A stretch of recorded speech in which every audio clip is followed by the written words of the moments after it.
Welcome back. Aisha's കിച്ചണിലേക്ക് എല്ലാവർക്കും സ്വാഗതം. അപ്പോൾ ഇന്നത്തെ ഈ ഒരു സ്നാക്ക് എല്ലാവർക്കും ഒത്തിരി ഇഷ്ടമാവുന്ന ഒരു സ്നാക്ക് റെസിപ്പി ആവും. കാരണം വേറെ ഒന്നുമല്ല, പപ്സൊക്കെ എല്ലാവർക്കും ഇഷ്ടമാണല്ലോ. അപ്പം പപ്സ് നമുക്ക് ബ്രെഡ് വെച്ചിട്ട് വളരെ ഈസി ആയിട്ട് ഉണ്ടാക്കാൻ പറ്റും. സെയിം ടേസ്റ്റ് തന്നെയാണ്, വളരെ ക്രിസ്പായിട്ടും അകത്ത് നല്ല സോഫ്റ്റ് ആയിട്ടുള്ള അടിപൊളി പപ്സ് നമുക്ക് ബ്രെഡ് വെച്ചിട്ട് ഉണ്ടാക്കാൻ പറ്റും. അപ്പോൾ അതെങ്ങനെയെന്ന് നോക്കാം. പിന്നെ ഈ ബ്രെഡിൻ്റെ സ്നാക്സൊക്കെ ഉണ്ടാക്കുമ്പോൾ വളരെ ഈസി ആയിട്ട് ഉണ്ടാക്കാൻ പറ്റുന്ന സ്നാക്സ് ആവും ബ്രെഡിൻ്റെ സ്നാക്സ്. പക്ഷേ കുറച്ച് കാര്യങ്ങളൊക്കെ നമ്മൾ ശ്രദ്ധിക്കേണ്ടി വരും. അതൊക്കെ ഞാൻ ഈ വീഡിയോയിൽ വിശദമായിട്ട് പറയുന്നുണ്ട്. അതൊക്കെ ഒന്ന് ശ്രദ്ധിച്ച് കേട്ടിട്ട് വേണം ഈ ഒരു റെസിപ്പി ട്രൈ ചെയ്യാൻ കേട്ടോ. അപ്പോൾ പപ്സിലേക്കുള്ള നമ്മുടെ മുട്ട റോസ്റ്റ് ഉണ്ടല്ലോ, അത് നമുക്ക് ആദ്യം ഒന്ന് റെഡിയാക്കി എടുക്കാം. അപ്പം എഗ് റോസ്റ്റ് ഉണ്ടാക്കാൻ എല്ലാവർക്കും അറിയുന്നുണ്ടാവും, അവരവരുടെ രീതിയിൽ ഉണ്ടാക്കാം. ഞാൻ ആദ്യം ഇവിടെ ഒരു 3 മീഡിയം സൈസുള്ള സവോള നല്ല കനം കുറച്ചിട്ട് അരിഞ്ഞിട്ട് വേണം വഴറ്റിയെടുക്കാൻ കേട്ടോ. പാന് ചൂടാക്കിയിട്ട് അതിലേക്ക് എണ്ണ ഒഴിച്ചിട്ട് സവോള ഒന്ന് ഉപ്പ് ചേർത്തിട്ട് നന്നായിട്ടൊന്ന് വഴറ്റിയെടുക്കാം. സവോള നന്നായിട്ട് വഴണ്ട് വന്ന ശേഷം മാത്രമേ നമ്മൾ ബാക്കിയൊക്കെ ചേർത്ത് കൊടുക്കുകയുള്ളൂ. അപ്പോൾ അത് കുറച്ച് സമയം എടുക്കുമല്ലോ. അപ്പോൾ ഞാനത് കുറച്ച് സൈഡിലോട്ട് മാറ്റി വെച്ചിട്ട് കുറച്ച് എണ്ണ അവിടെ ഒഴിച്ചിട്ട് ഞാൻ ഇഞ്ചി, വെളുത്തുള്ളി, പച്ചമുളക് ഇതൊക്കെ ഒന്ന് വഴറ്റിയെടുക്കുന്നുണ്ട്. സവോള വഴണ്ട് വന്ന ശേഷം നമ്മളിതൊക്കെ വഴറ്റിയെടുക്കുമ്പോഴേക്കും സമയം എന്തായാലും ടൈം എടുക്കും. അപ്പോൾ രണ്ടും കൂടി അവിടെ കിടന്നിട്ട് റെഡി ആയിക്കോട്ടെ. ഇങ്ങനെ ചെയ്യണം നിർബന്ധമൊന്നുമില്ല കേട്ടോ. നിങ്ങൾ സവോള വഴണ്ട് വന്ന ശേഷം ഇട്ട് കൊടുത്താലും മതി.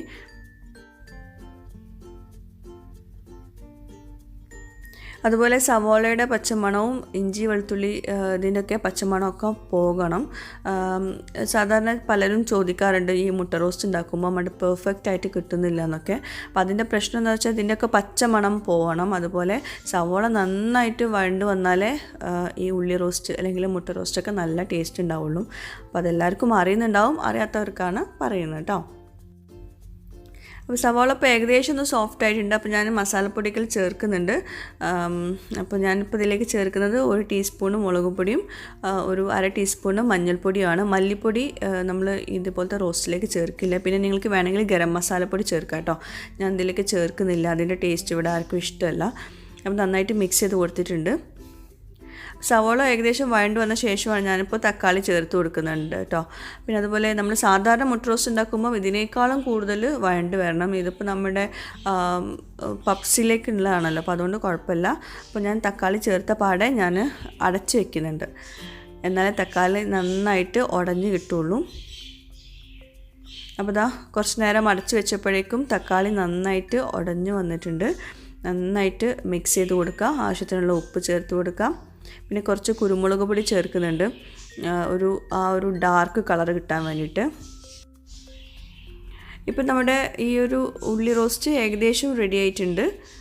ഞാൻ ഒരുപാട് എരിവൊന്നും ചേർത്തിട്ടില്ല. നിങ്ങൾക്ക് എരിവൊക്കെ ഇഷ്ടമുള്ളവരുണ്ടെങ്കിൽ തീർച്ചയായിട്ടും എരിവൊക്കെ അത്യാവശ്യത്തിന് ചേർത്ത് കൊടുക്കുക. ഇനി കുറച്ച് മല്ലിയില, കറിവേപ്പില ഉണ്ടെങ്കിൽ അത് ചേർത്ത് കൊടുക്കുക. അതൊക്കെ ചേർത്തിട്ട് നന്നായിട്ട് മിക്സ് ചെയ്ത് കൊടുക്കുക. ഇതുപോലെ എണ്ണ ഇങ്ങനെ തെളിഞ്ഞ് വരണം, എന്നാലേ നമ്മുടെ ഇതിന് ആ ഒരു ടേസ്റ്റ് കിട്ടുള്ളൂ. കണ്ടോ, സൈഡിലൊക്കെ എണ്ണ തെളിഞ്ഞ് വന്നിട്ടുള്ളത്. അപ്പോൾ അത് ആ ഒരു പരുവത്തിലാവണം. ഇപ്പം നമ്മുടെ ഉള്ളി റോസ്റ്റ് റെഡി ആയിട്ടുണ്ട്. പിന്നെ ചാനൽ ഇതുവരെ സബ്സ്ക്രൈബ് ചെയ്യാത്തവരുണ്ടെങ്കിൽ ദയവായിട്ടൊന്ന് സബ്സ്ക്രൈബ് ചെയ്യണേ. അവിടെ കാണുന്ന റെഡ് സബ്സ്ക്രൈബ് ബട്ടൺ ഒന്ന് പ്രസ് ചെയ്യുക. അതിൻ്റെ കൂടെ ഒരു ബെല്ലൈക്കൺ ഉണ്ട്, അതുകൂടെ ഒന്ന് പ്രസ് ചെയ്യാം. അപ്പോൾ ഇതുപോലെ കാണാം, ഇതിൽ ഓൾ വേണം പ്രസ് ചെയ്യാൻ. അപ്പോൾ നമ്മുടെ ഉള്ളി റോസ്റ്റ് ഞാനിവിടെ സൈഡിൽ മാറ്റി വെച്ചിട്ടുണ്ട്. നല്ലോണം ഡ്രൈ ആയിട്ടുണ്ട്, നല്ല ഡാർക്ക് കളറായിട്ടുണ്ട്. ഇനി നമുക്കിതിലേക്ക് വേണ്ടത് ബ്രെഡാണ്. ബ്രെഡ് വെച്ചിട്ടാണ് നമ്മൾ ഈ ഒരു സ്നാക്ക് ഉണ്ടാക്കുന്നത്. ഞാനിവിടെ വൈറ്റ് ബ്രെഡാണ് എടുത്തിട്ടുള്ളത്, നല്ല വലിയ ബ്രെഡാണ് എടുത്തിട്ടുള്ളത് കേട്ടോ. എന്നാലേ നമുക്ക് ഈ ഒരു പപ്സ് നമുക്ക് ആ ഒരു ഷേപ്പിൽ കിട്ടുള്ളൂ. അപ്പോൾ വലിയ ബ്രെഡ് വേണം. പിന്നെ അതുപോലെ തന്നെ നല്ല ക്വാളിറ്റി ഉള്ള ബ്രെഡ് തന്നെ യൂസ് ചെയ്യുക ഇതുപോലത്തെ സ്നാക്സ് ഉണ്ടാക്കുമ്പോൾ.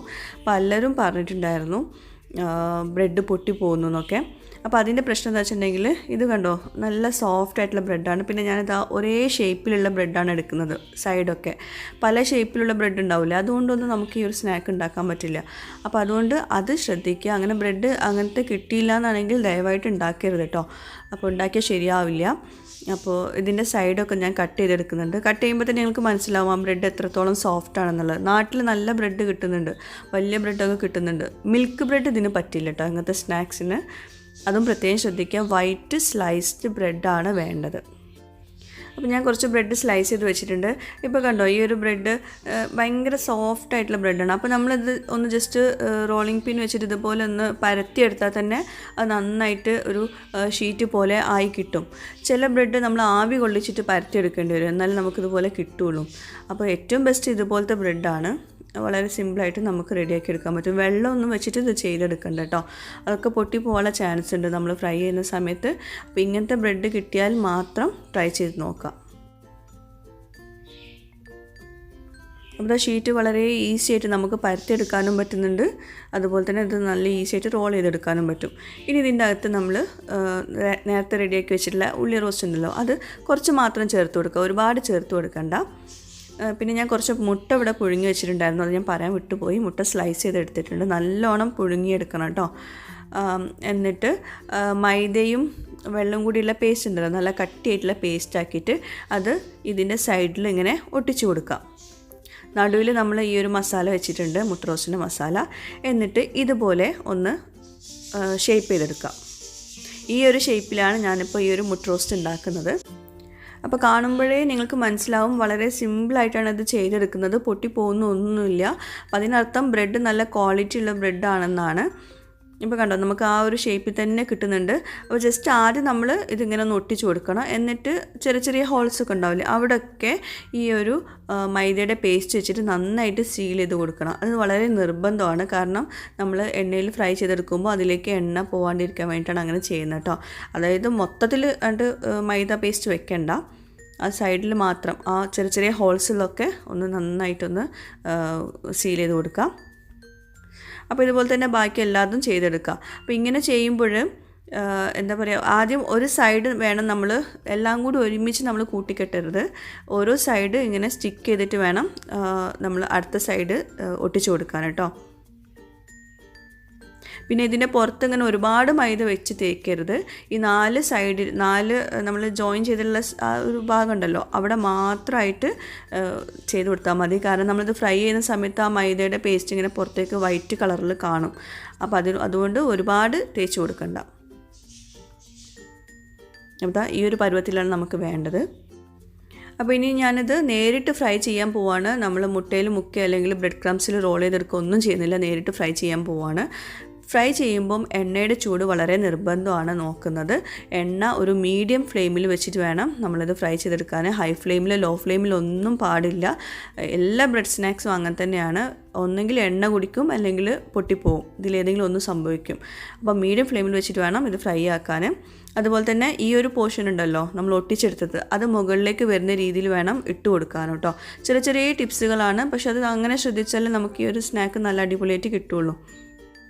പിന്നെ ഇത് ഡീപ്പ് ഫ്രൈ തന്നെ ചെയ്യണം, അത്യാവശ്യം എണ്ണ ഒഴിച്ച് കൊടുക്കണം കേട്ടോ. അതുപോലെ തന്നെ ആ മുകൾ ഭാഗത്ത് എണ്ണ നന്നായിട്ട് കോട്ട് ചെയ്ത് വന്നിട്ട് ആ മുകൾ ഭാഗം ഒന്ന് സെറ്റായിട്ട് മാത്രമേ നമ്മൾ തിരിച്ചിട്ട് കൊടുക്കാവൂ. അപ്പോൾ എണ്ണയുടെ ചൂട് വളരെ ഹൈ ഫ്ലെയിമിലൊക്കെ വെച്ച് അടിഭാഗം കരിഞ്ഞു പോകും. അപ്പോൾ അതൊക്കെ ഒന്ന് ശ്രദ്ധിക്കുക. പിന്നെ രണ്ടാമത്തത് ഇട്ട് കൊടുക്കുന്നതിന് മുമ്പ് ഫസ്റ്റത്തതിൻ്റെ മുകൾ ഭാഗം റെഡി ആയിട്ടുണ്ടോയെന്നും ശ്രദ്ധിക്കുക. ഒരുപാട് ഒരുമിച്ചിട്ടിട്ട് ഫ്രൈ ആക്കി എടുക്കണ്ട.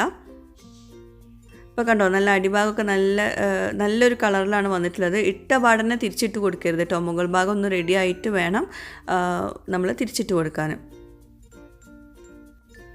ഇപ്പോൾ കണ്ടോ നമ്മുടെ ആ ഒരു ക്രിസ്പിനെസ് ആ ഒരു സ്നാക്കിൻ്റെ, അതുപോലെ തന്നെ ഒട്ടും തന്നെ എണ്ണ കുടിച്ചിട്ടില്ല.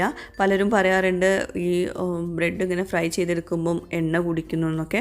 അങ്ങനത്തെ ഒരു പ്രശ്നമില്ല. നല്ല ക്രിസ്പിനെസ്സോട് കൂടിയിട്ട് കുറേ നേരം നിൽക്കും. നല്ല ബ്രെഡാണ് നിങ്ങൾ യൂസ് ചെയ്യുന്നതെങ്കിൽ ഇതേപോലെ തന്നെ നിങ്ങൾ തയ്യാറാക്കുവാണെങ്കിൽ. അപ്പോൾ അതാ ഈ ഒരു പോർഷന് നമ്മൾ ഇടുന്നതിന് മുമ്പ് ഇതൊക്കെ ഒട്ടിച്ചിട്ട് നല്ല ശരിയാണോ എന്നുള്ളതൊന്ന് ശ്രദ്ധിക്കണം കേട്ടോ. എവിടെയെങ്കിലും ഓപ്പണിങ് വന്നിട്ടുണ്ടോ എന്നും ശ്രദ്ധിക്കുക, എന്നിട്ട് ഇട്ട് കൊടുക്കുക. മീഡിയം ഫ്ലെയിമിൽ വെച്ചിട്ട് തന്നെ എണ്ണയുടെ ചൂട് നിർബന്ധമാണ് നോക്കുന്നത്. മീഡിയം ഫ്ലെയിമിൽ വെച്ചിട്ട് തന്നെ വേണം ഇട്ട് കൊടുക്കാൻ. പിന്നെ അതുപോലെ ഈ ഒരു ഷേപ്പിലുണ്ടല്ലോ, ഞാൻ ശരിക്കും പറയുകയാണെങ്കിൽ വേറൊരു ഷേപ്പിലായിരുന്നു ഇത് ഉണ്ടാക്കാൻ വിചാരിച്ചിരുന്നത് ഈ ഒരു സ്നാക്ക്. പക്ഷേ ഞാൻ ജസ്റ്റ് ഒന്ന് ഗൂഗിളിലൊന്ന് സെർച്ച് ചെയ്ത് നോക്കി വേറെ ആരെങ്കിലും ട്രൈ ചെയ്തിട്ടുണ്ടോ എന്ന് നോക്കാൻ വേണ്ടിയിട്ട്. അപ്പം കുക്കിംഗ് ഇറ്റ് സിമ്പിൾ എന്ന് പറഞ്ഞിട്ടുള്ളൊരു ചാനലിൽ, മലയാളി ചാനലിൽ തന്നെയാണ്. അപ്പോൾ അതിൽ ഈ ഒരു ഷേപ്പിൽ കണ്ടു. അപ്പോൾ എനിക്ക് നന്നായിട്ട് ഇഷ്ടപ്പെട്ടു. അപ്പോൾ അത് നോക്കിയിട്ടാണ് ഞാൻ ഈ ഒരു ഷേപ്പ് എടുത്തത് കേട്ടോ. അതുപോലെ നമ്മുടെ ഫ്ലെയിം കണ്ടോ, ഒരു മീഡിയം ഫ്ലെയിമിലാണ് ഞാനിത് ഫ്രൈ ആക്കുന്നത്. അതൊക്കെ ഒന്ന് ശ്രദ്ധിക്കുക. ഞാൻ ഇത്രയും ഡീറ്റെയിൽ ആയിട്ട് പറയുമ്പോൾ നിങ്ങളിത് ഭയങ്കര സംഭവമായിട്ട് എടുക്കും വേണ്ട കേട്ടോ. പറയാൻ കാരണം ഫ്ലോപ്പായി പോകണ്ടെന്ന് വിചാരിച്ചിട്ടാണ്. വളരെ ഈസി ആയിട്ടുള്ള സ്നാക്സാണ് ബ്രെഡ് വെച്ചിട്ട് തയ്യാറാക്കുന്നതൊക്കെ. പക്ഷേ ചെറിയ ചെറിയ മിസ്റ്റേക്സൊക്കെ ഉണ്ടെങ്കിൽ അത് ഫ്ലോപ്പായി പോകാനുള്ള ചാൻസ് കൂടുതലുമാണ്. നമ്മുടെ സ്നാക്സ് ഇപ്പോൾ റെഡി ആയിട്ടുണ്ട്. കണ്ടോ, എണ്ണ ഒന്നും ഒട്ടും കുടിക്കാതെ നല്ല ക്രിസ്പി ആയിട്ടുള്ള സ്നാക്സാണ്. ശരിക്കും പറയുകയാണെങ്കിൽ പപ്സിൻ്റെ നമ്മൾ പാസ്ട്രി ഒന്നും വാങ്ങിച്ചിട്ട് പപ്സ് ഉണ്ടാക്കേണ്ട ആവശ്യമില്ല. ഇതുപോലെ നല്ല ബ്രെഡ് കിട്ടുകയാണെങ്കിൽ നമുക്ക് കിഡിലും പപ്സ് നമുക്ക് വീട്ടിൽ തന്നെ ഉണ്ടാക്കാൻ പറ്റും. ഈ ഒരു ക്രിസ്പിനെസ് കുറേ നേരം നിൽക്കുന്നുണ്ട്. ഞാൻ ഇഫ്താറിൻ്റെ ഒരുപാട് നേരം മുമ്പേ ഉണ്ടാക്കി വെച്ചതായിരുന്നു. പക്ഷേ ഇഫ്താറിൻ്റെ സമയത്തായിട്ട് പോലും അതിൻ്റെ ആ ഒരു ക്രിസ്പിനെസ് പോയിട്ടില്ലായിരുന്നു. അടച്ചു വെച്ചാൽ മതി. അപ്പോൾ എല്ലാവർക്കും ഈ ഒരു ബ്രെഡിൻ്റെ പപ്സ് റെസിപ്പി ഇഷ്ടമായിട്ടുണ്ടാവുമെന്ന് വിശ്വസിക്കുന്നു. കാരണം ഒത്തിരി പേർക്ക് പപ്സ് ഇഷ്ടമാണ്. എനിക്കും ഭയങ്കര ഇഷ്ടമാണ് പപ്സ്. പക്ഷേ നമ്മൾക്ക് ഇപ്പോഴത്തെ ഈ ഒരു സിറ്റുവേഷനിൽ പുറത്ത് പോയിട്ട് പപ്സ് വാങ്ങിക്കാനൊക്കെ ഒരു പേടിയല്ലേ. അപ്പോൾ അതുകൊണ്ട് ഇതുപോലെ ട്രൈ ചെയ്ത് നോക്കുക. എല്ലാവർക്കും ഒരേപോലെ ഉണ്ടാക്കാൻ പറ്റും. ഓവണും അതുപോലെ ബേക്ക് ചെയ്തെടുക്കുക, അല്ലെങ്കിൽ സ്റ്റൗ ടോപ്പിൽ ബേക്കിംഗ് ഒന്നും ആവശ്യമില്ല. ബ്രെഡ് ഉണ്ടെങ്കിൽ വളരെ ഈസി ആയിട്ട് നമുക്ക് ഇതുപോലെ ഉള്ള ഈ ഒരു സ്നാക്ക് ഉണ്ടാക്കിയെടുക്കാൻ പറ്റും. അപ്പോൾ ഇത് കട്ട് ചെയ്യുമ്പോഴേ നല്ല ക്രിസ്പായിട്ടാണ് വന്നിട്ടുള്ളത്. സോഫ്റ്റൊന്നും അല്ല, പുറമേ നല്ല സോഫ്റ്റൊന്നും അല്ല, നല്ല ക്രിസ്പായിട്ട് കുറേ നേരം നിൽക്കും. അപ്പോൾ ഇതുപോലെ തന്നെ ട്രൈ ചെയ്ത് നോക്കാം. അപ്പോൾ ഇന്നത്തെ ഈ ഒരു സ്നാക്ക് റെസിപ്പി എല്ലാവർക്കും ഇഷ്ടമായിട്ടുണ്ടാകുമെന്ന് വിശ്വസിക്കുന്നു. ഇഫ്താർ സമയത്തൊക്കെ തയ്യാറാക്കാൻ പറ്റുന്ന നല്ല ഈസി ആയിട്ടുള്ള ഒരു അടിപൊളി സ്നാക്കാണ് ഈ ബ്രെഡ് പഫ്സ്. കാരണം നല്ല ബ്രെഡൊക്കെ ആണെങ്കിൽ നമുക്ക് സിമ്പിളായിട്ട് ഉണ്ടാക്കാൻ പറ്റുന്നൊരു സ്നാക്കാണ്. അപ്പോൾ തീർച്ചയായിട്ടും ട്രൈ ചെയ്ത് നോക്കുക. എന്നിട്ട് എനിക്ക് ഫീഡ്ബാക്ക്സ് എഴുതി അറിയിക്കാനും മറക്കരുത്. അപ്പോൾ വേറെ നല്ലൊരു അടിപൊളി വീഡിയോയുമായിട്ടോ വ്ളോഗുമായിട്ടൊക്കെ വരുന്നവരേക്കും ബൈ. Thank you.